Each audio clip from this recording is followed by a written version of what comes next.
Since Joe Biden became president-elect, the Democratic Party has been breathing a huge sigh of relief. On November 7th, House Speaker Nancy Pelosi tweeted, "We kept the republic, it's a time to heal and a time to grow together."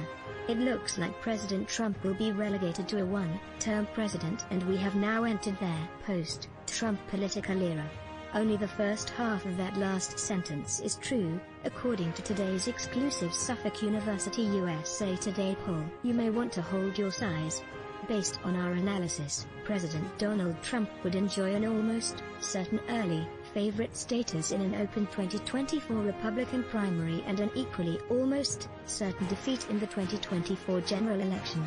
Their poll also shows that there was a statistically significant drop in Trump's 2024 support between December and January, following the incident at the U.S. Capitol on January 6. Let's start with the 2024 Republican primary. In our December poll, 71% of Republicans said that they would vote for Trump in 2024, but today that number is 55%, a drop of 16 points in 1 month.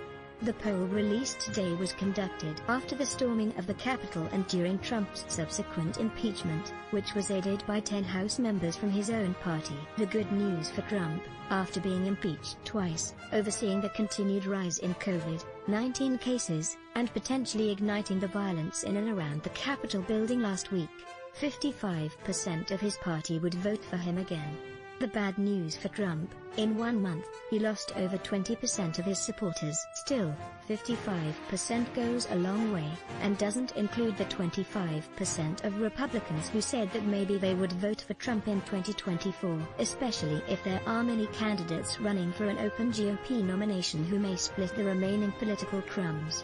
Keep in mind that Trump handily won the Republican nomination with a majority of delegates despite only garnering roughly 40% of all Republican primary voters in 2016. If you did not vote for Trump in 2020 or were too discouraged to vote, at this point your sigh might be turning into a groan. You may be having a flashback to election night 2016, when states in which former Secretary of State Hillary Clinton was projected to win in a landslide were won by one flip to Trump. Hold your groans too for a moment. Why? Trump is the ideal presidential opponent for the Democratic Party nominee in 2024. In the general election, 60% of voters would not vote for Trump in 2024. That's up 4 points from the 56% who wouldn't vote for him in December, and, if that should continue to hold, it all but assures a win for the 2024 Democratic nominee. When it comes to legacy, 58% of voters now say history will record Trump's tenure as a failure. Trump, by winning the 2024 nomination, could do the most effective work for the Democratic Party by defeating a new fresh-faced viable Republican and then, as the Republican nominee, getting routed in the general election. This situation has rarely, if ever, been seen in U.S. history. A president who was voted out of office after only one term by a relatively wide margin in both the popular vote and electoral college, yet is still popular among his own party.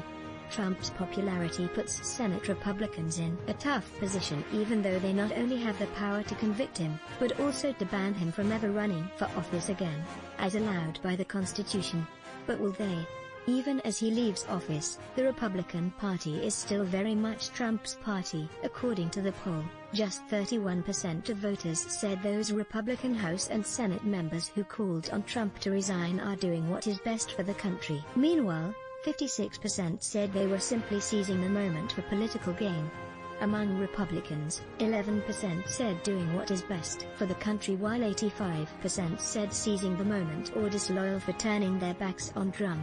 With basically majority support, and some might even call it control, Trump has a plethora of options available to him.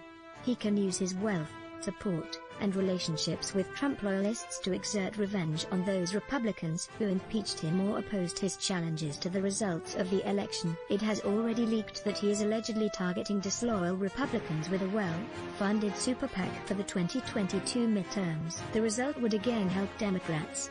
He knocks out Republican candidates with extremists in the GOP primary who then go on to lose in the 2022 midterms. That would make Pelosi smile.